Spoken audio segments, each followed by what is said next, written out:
در آغوش نور، نوشته بتی جین ادی با ترجمه فریده مهدوی دامغانی. قسمت 10.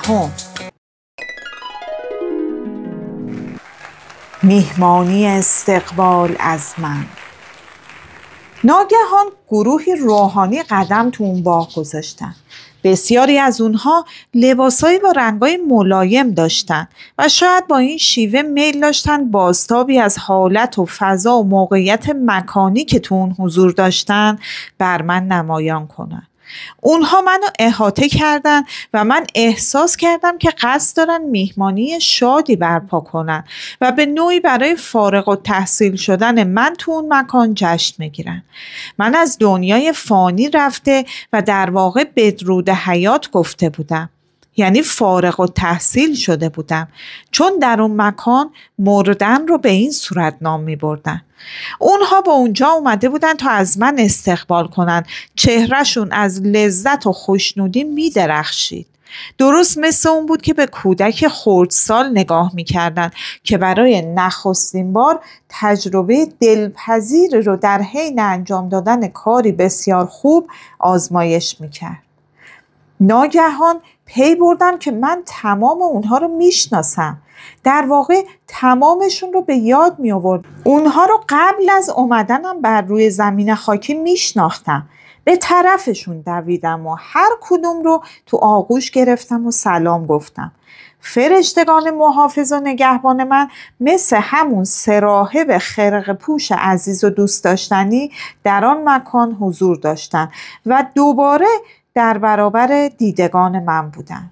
اون لحظه به من اعلام کردن که من زودتر از موعد مقرر از بیماری سرطان درگذشته بودم و اینکه مهمونی اون لحظه شباهت زیادی به یه مهمونی فارغ التحصیلی نداشت، تنها پیش پرده ای از زمانی بود که قرار بود دوباره به اون مکان برگردم. البته در زمان موعد و مقررش. اونها از دیدن من خیلی خوشنود و راضی بودن و از اینکه میتونستن از من حمایت کنن شاد بودن، اما همشون به خوبی میدونستن که من ناچارم دوباره به دنیای زندگان برگردم. در آن هنگام بود که اونها درباره مرگ با هم سخن گفتن. راهنمایان من به شروع به توضیح دادن اوضاع کردن. ظاهراً هنگامی که ما از دنیا میریم و میمیریم در واقع هیچ کار مگر انتقال از مکانی به مکان دیگر رو تجربه نمی کنیم. مرگ یعنی رفتن از وضعیتی به وضعیت دیگه. روح ما از کالبد جسمانی خودمون خارج میشه و به قلمرو روحانی یا ارواح میره. چنانچه مرگ ما از حالتی خشن و دردناک برخوردار بوده باشه، روح ما به سرعت و با حالتی ناگهانی از کالبد بیرون میره. حتی بعضی اوقات زودتر از اون که مرگ از راه برسه. مثلا شخصی اگه توی یه تصادف اتومبیل یا آتش سوزی شدیدی حضور داشته باشه، روحش شاید خیلی زودتر از این که اون درد رو تجربه کنه از کالبدش خارج میشه. ممکنه کالبد فیزیکی به ظاهر هنوزم برای لحظات چند زنده به نظر برسه، اما روحش حالا کالبدش رو ترک گفته و در حالتی از صلح و آرامش به سر میبره. در زمان مرگ ما حق انتخاب داریم. یا میتونیم تا زمانی که کالبدمون تو زیر خاک نرفته در کره زمین باقی بمونیم، یا اینکه به جلو پیش بریم و به سطح مورد نظری وارد شیم که روحامون اونجا رشد و پرورش پیدا کرده بودن. من در اون لحظه پی بردم که سطوح مختلفی از رشد و تکامل معنوی و روحانی وجود داره و ما همیشه به سطحی میریم که تو اون بیش از سایر سطوح در راحتی و آرامش و صلح به سر میبریم. اکثر ارواح تصمیم میگیرن برای مدتی تو کره خاکی باقی بمونن و عزیزانشون رو به گونه‌ای تسکین خاطر بدن. جای شک نیست که اعضای خانواده متوفا همیشه بیشتر از خود متوفا دستخوش رنج و اندوه و ماتم میشن. در بعضی مواقع روح متوفا مدت زمان بیشتری رو تو کره خاکی سپری میکنه، چون عزیزانش رو در اوج اندوه و عزاداری و ناامیدی و یأس میبینه و یارای رفتن به سطح دیگه از حیات رو در وجود خودش نمیبینه. چنین ارواحی باقی میمونن تا به روح عزیزانشون رسیدگی کنن و سعی در بهبود یافتن وضعیت روحی اونها بشن. به من همچنین گفتن که دعاهای ما میتونه سود و منفعت زیادی نه تنها برای موجودات حاضر در عالم ارواح به ارمغان بیاره، بلکه برای موجودات زنده و مقیم کره خاکی هم مثمر ثمره. چنانچه دلیلی وجود داشته باشه و برای روح شخص متوفا احساس نگرانی داشته باشیم و با خود گمان کنیم که شاید انتقالی دشوار یا ناخواسته برخوردار خواهد بود، ما میتونیم با دعا کردن برای اون روح و درخواست کمک و یاری از ارواح اون دنیا از لطف و همکاری اونها برخوردار بشیم و یا کاری کنیم که روح شخص متوفا به راحتی به دنیای ارواح بیاد.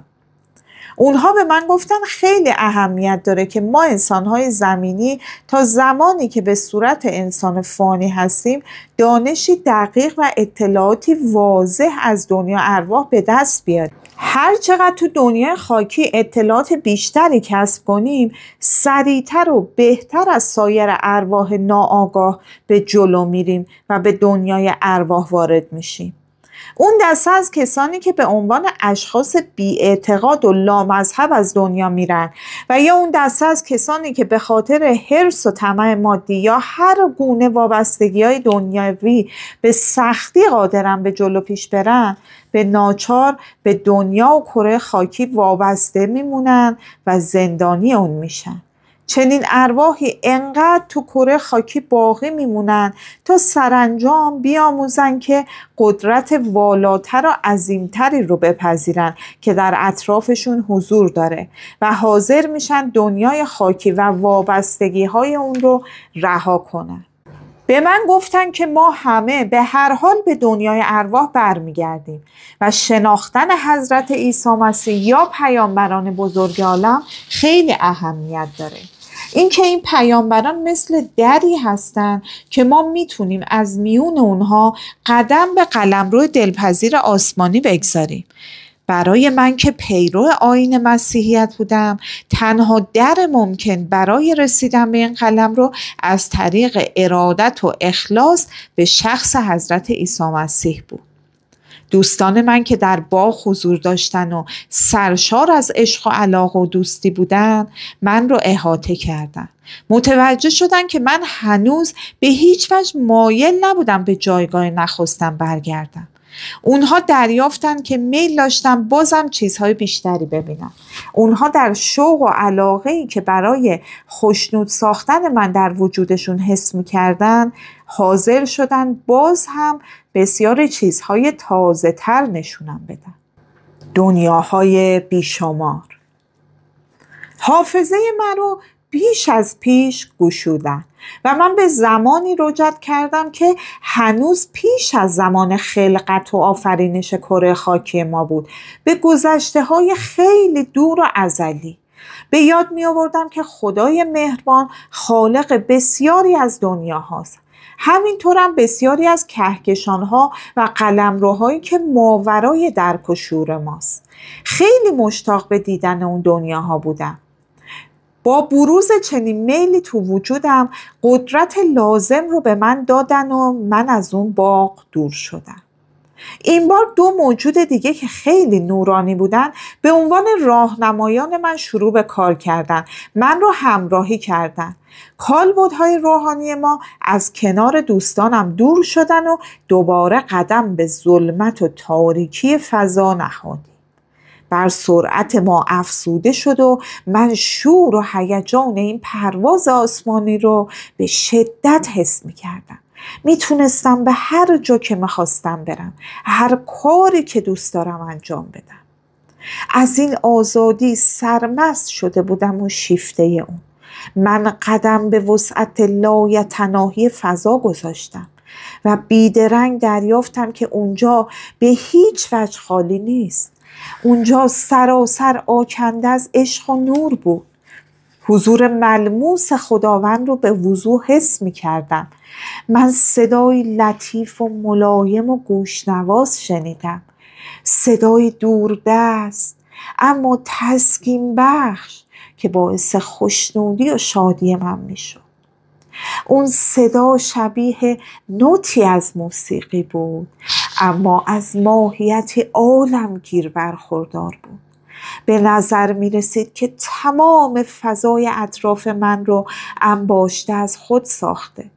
بعد از اون صدا آوای دیگری به گوش رسید که از طنین متفاوت برخوردار بود. خیلی زود فهمیدم که ترانه‌ای در حال نواخته شدنه، ترانه‌ای با عظمت، ترانه‌ای کهکشانی که باعث آسایش و آرامش روح من شد.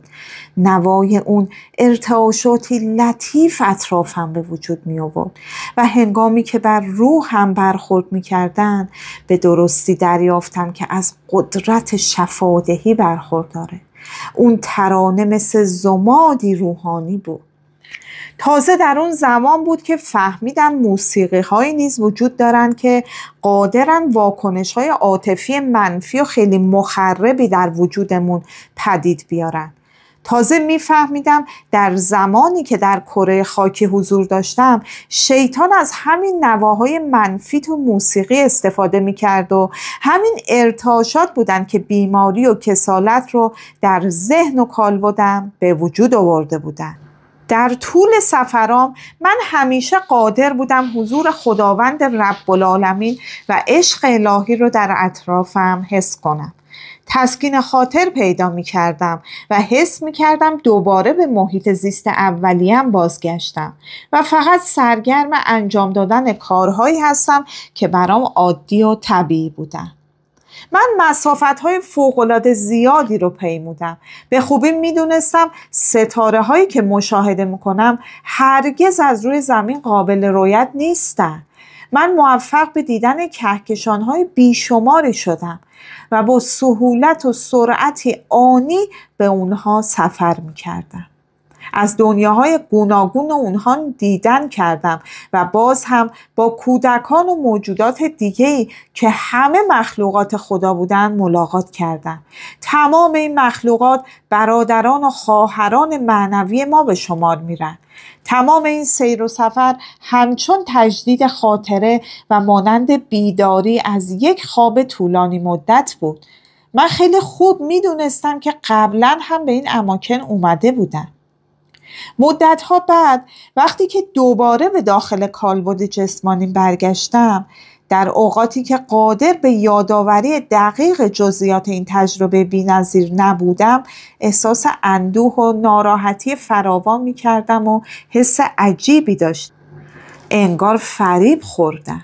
چیزی خیلی گرانبها از دست داده بودم، اما با گذشت زمان یاد گرفتم که این واقعیت رو بپذیرم که فراموشی من به نفع و صلاح خودم بوده. اگه قادر بودم دنیاهای باشکوه و زیبا و کامل دیگر رو به یاد بیارم که از اونها دیدن کرده بودم، حتما در دنیای سراسر آکنده از ناراحتی و اندوه و دلتنگی زندگی میکردم و اون وقت مأموریت خدادادیم رو لکه‌دار میساختم.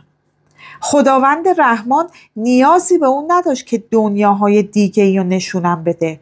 از طرف دیگه ناچار نبود اجازه بده برخی از این وقایع رو در خاطرم محفوظ نگه دارم.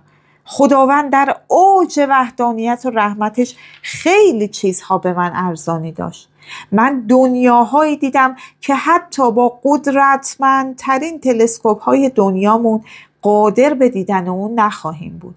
ضمناً مهمتر از همه این که من اکنون به خوبی میدانم چه عشق و محبتی و چه مهربانی و عطوفتی در اون دنیا وجود داره.